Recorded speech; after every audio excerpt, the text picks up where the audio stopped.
नमस्कार। अमन study point पर आप लोगों का हार्दिक स्वागत है। UP triple S C PET के लिए टेस्ट सीरीज का आज ये दूसरा टेस्ट है और ये मिनी टेस्ट है। देखिए, अगर आप लोगों को कंप्लीट बेहतरीन टेस्ट देना है, 24 जुलाई से यानी कल से प्रारंभ हो रही है UP triple S C PET test series. कुल 15 टेस्ट इसमें आपको दिए जाएंगे। अगर आप लोग इससे संबंधित और अधिक जानकारी चाहते हैं तो इस नंबर पर तुरंत व्हाट्सएप या टेलीग्राम के जरिए मैसेज करके संपर्क करें। सबसे बेहतरीन माध्यम है ये अपने आप को जांचने का, परखने का। इन 15 टेस्ट से यानी 1500 क्वेश्चन से सीधे सीधे कई क्वेश्चंस आपके एग्जाम में आ सकते हैं।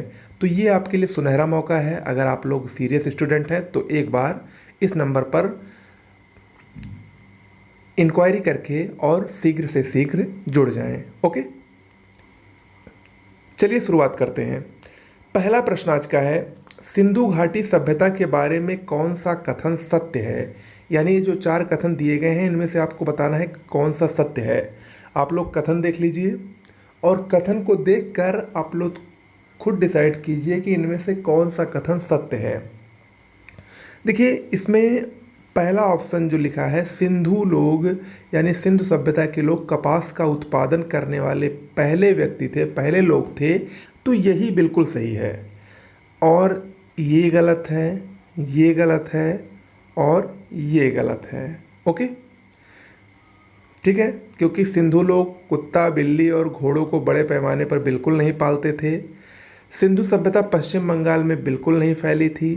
ओके, इन्होंने लकड़ी के बक्से में अनाज बिल्कुल नहीं भंडारित किया, बल्कि उसके लिए अलग से एक अन्नागार बना था। पूरी इमारत नुमा, वो सबसे बड़ी इमारत थी। लेकिन पहला जो ऑप्शन है वो बिल्कुल सत्य है, यानी ऑप्शन ए इसमें सही होगा। अगला, शतपथ ब्राह्मण और तैत्तिरीय ब्राह्मण किस ब्राह्मण के मूल पाठ हैं। ठीक है, ब्राह्मण ग्रंथ जो होते हैं इसमें सबसे बड़ा और सबसे प्रमुख ब्राह्मण शतपथ ब्राह्मण ही है। तो शतपथ और तैत्तिरीय ब्राह्मण ये यजुर्वेद के ब्राह्मण ग्रंथ हैं। ओके, ऑप्शन बी सही है। अगला, हर्षवर्धन ने 5 इंडीज को अपने नियंत्रण में लिया। इनमें से कौन सा 5 इंडीज था। देखिए, हर्षवर्धन ने 5 राज्यों को जीता था, जिसके लिए उसको लॉर्ड ऑफ 5 इंडीज भी कहा जाता है, हर्षवर्धन को। तो उस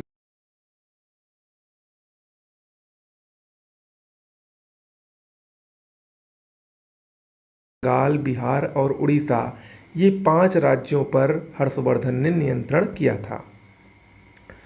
अगला है, सिंचाई के लिए 16 मील लंबी चोल झील का निर्माण किस चोल शासक ने करवाया था। मोस्ट इंपॉर्टेंट है।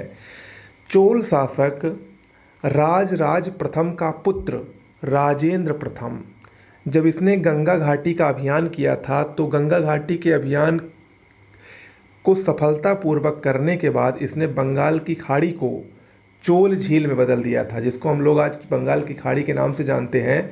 उसी को इसने चोल झील के रूप में बदल दिया था। तो ये ऑप्शन ए सही होगा, राजेंद्र प्रथम। अगला, तारीख़ फिरोज शाही के लेखक कौन है। ये भी बहुत ही महत्वपूर्ण बुक है, बहुत ही महत्वपूर्ण पुस्तक है। इसके लेखक सरकारी इतिहासकार दिल्ली सल्तनत के जियाउद्दीन बर्नी थे। ऑप्शन ए इसमें सही होगा। अगला, हिंदू विधवा पुनर्विवाह अधिनियम 1856, जिसे अधिनियम 15/1856 भी कहा जाता है, 26 जुलाई 1856 को ये लागू हुआ है और इसे किसके द्वारा पारित किया गया था। देखिए, अगर आपको पता होगा तो 1856 में लॉर्ड कैनिंग उस समय के वायसराय बन के आए थे। ठीक है, तो ऑप्शन सी सही होगा। लॉर्ड कैनिंग द्वारा हिंदू विधवा पुनर्विवाह अधिनियम पारित किया गया था और इसके लिए ईश्वर चंद्र विद्यासागर ने काफ़ी प्रयास किया था। अगला, विश्वविद्यालय अनुदान आयोग का गठन किसकी सिफारिश पर किया गया।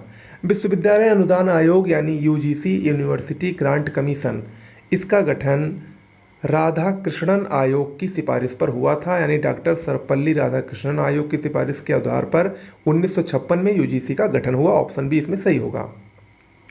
अगला, भारत में राष्ट्रगान को संविधान सभा द्वारा कब ग्रहण किया गया।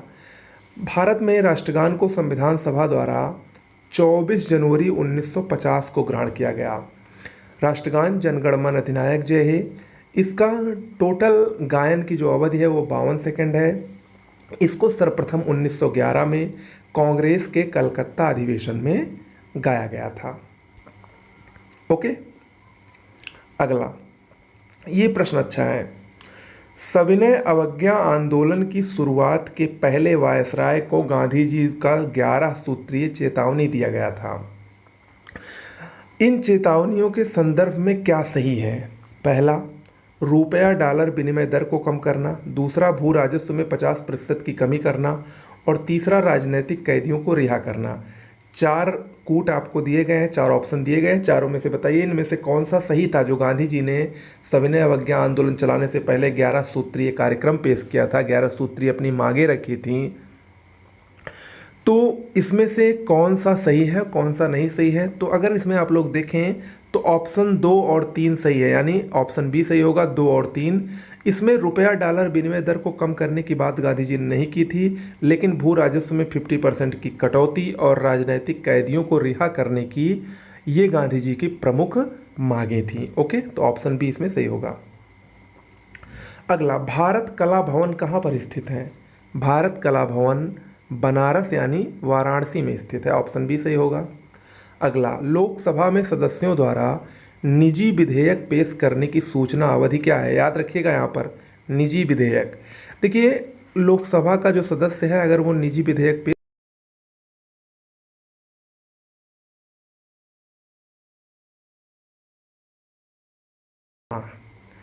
अगला, राज्यपाल के संदर्भ में कौन सा कथन सही है? 2 कथन दिए गए हैं राज्यपाल से संबंधित, इसमें से आपको बताना है कि कौन सा सही है। पहला कथन है, वह राज्य विधान परिषद के 1/4 सदस्यों को मनोनीत करता है। और दूसरा, वह एंग्लो इंडियन समुदाय से राज्य विधानसभा के लिए 2 सदस्यों को मनोनीत कर सकता है। आपको बताना है कि कौन सा सही है। देखिए, अगर आप लोगों ने पॉलिटी में राज्यपाल चैप्टर पढ़ा होगा तो आप लोग समझ गए होंगे कि इनमें से कोई नहीं सही है, यानी ऑप्शन डी सही होगा। तो सही क्या है? देखिए, राज्यपाल राज्य विधान परिषद में 1/6 सदस्यों का मनोनयन करता है, ना कि 1/4। ओके।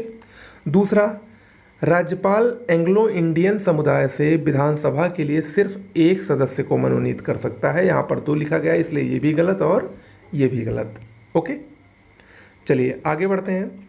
अगला प्रश्न है, सर्वोच्च न्यायालय के न्यायाधीश पद पर नियुक्ति के पात्र बनने के लिए किसी जज को उच्च न्यायालय के न्यायाधीश के रूप में कितने वर्षों की सेवा आवश्यक होती है? ऑप्शन बी सही होगा, उसे कम से कम 5 वर्ष तक उच्च न्यायालय का न्यायाधीश होना चाहिए। अगला, भारतीय संविधान के निम्नलिखित में से किस अनुच्छेद के अंतर्गत विधानसभा को विधान परिषद का सृजन करने का प्रस्ताव पास करने की इजाज़त मिलती है? मोस्ट इंपॉर्टेंट है, विधान परिषद का सृजन विधानसभा को करने का अधिकार अनुच्छेद 169 देता है। मोस्ट इंपॉर्टेंट है 169। अगला, भारत के संविधान के अनुच्छेद 243 आई के अनुसार पंचायतों की वित्तीय स्थिति की समीक्षा के लिए वित्त आयोग का गठन कब किया जाता है? अनुच्छेद 243 पंचायती राज से संबंधित है और इसके आई पॉइंट के अनुसार, यानी 243 का आई जो पैराग्राफ है, इसके अनुसार वित्त आयोग का गठन हर 5वें वर्ष की समाप्ति पर किया जाता है।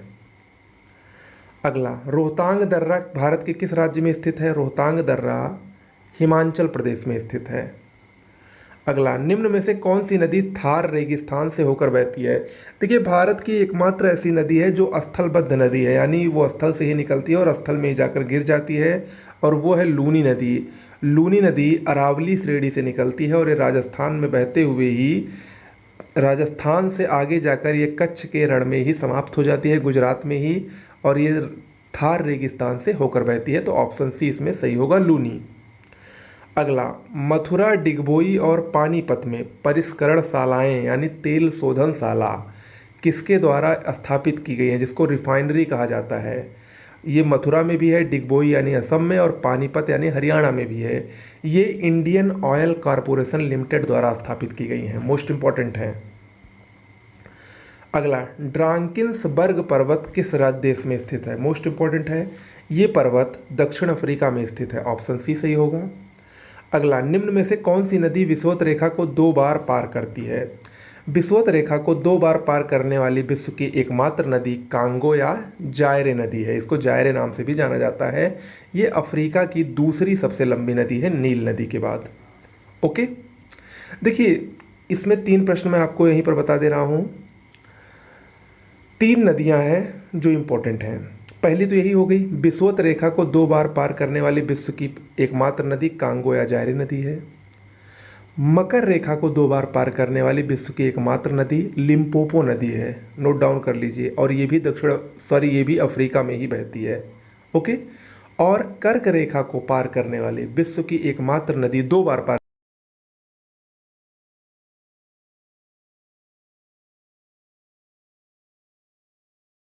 स्थान में ही कर्क रेखा को काटती है। ओके, अगला, भद्रा वन्यजीव अभयारण्य किस राज्य में स्थित है? कर्नाटक में। मोस्ट इंपॉर्टेंट है ये भद्रा। अगला, अवमूल्यन का क्या अर्थ है? आप लोग अक्सर सुनते होंगे अवमूल्यन। अवमूल्यन क्या कहा जाता है? देखिए, अगर कोई देश अन्य देशों की मुद्रा की तुलना में अपनी मुद्रा का मान कम कर लेता है तो उसी को अवमूल्यन कहा जाता है। यानी ऑप्शन सी सही होगा, अन्य देशों की मुद्रा की तुलना में घरेलू मुद्रा का मान कम करना। अगला, नाबार्ड की स्थापना कब हुई? नाबार्ड यानी national bank for agriculture and rural development, ये कृषि क्षेत्र का सबसे बड़ा बैंक है नाबार्ड। इसकी स्थापना 1982 में की गई थी। ऑप्शन डी इसमें सही होगा।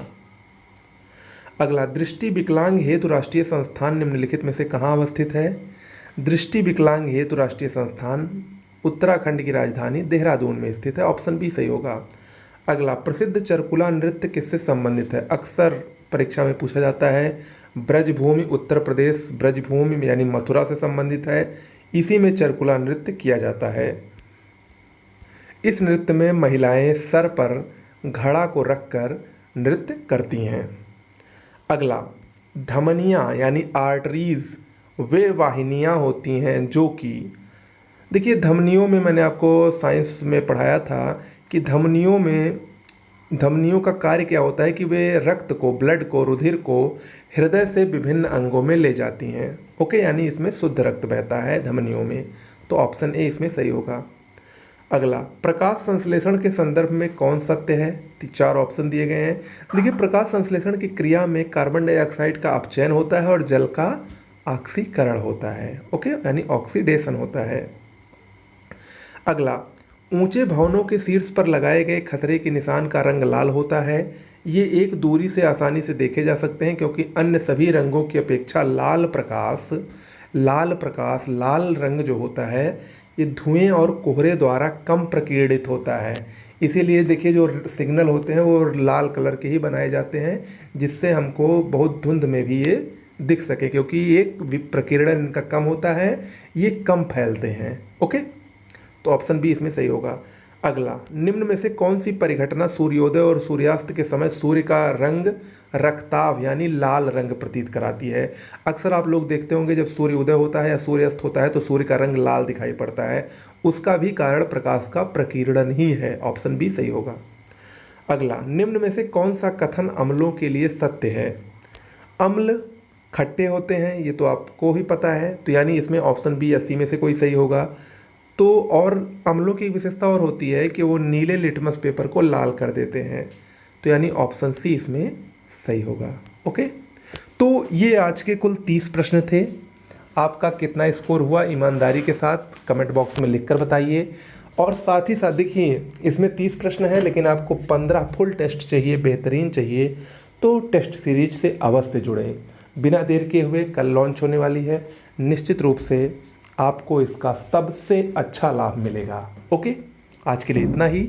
नमस्कार।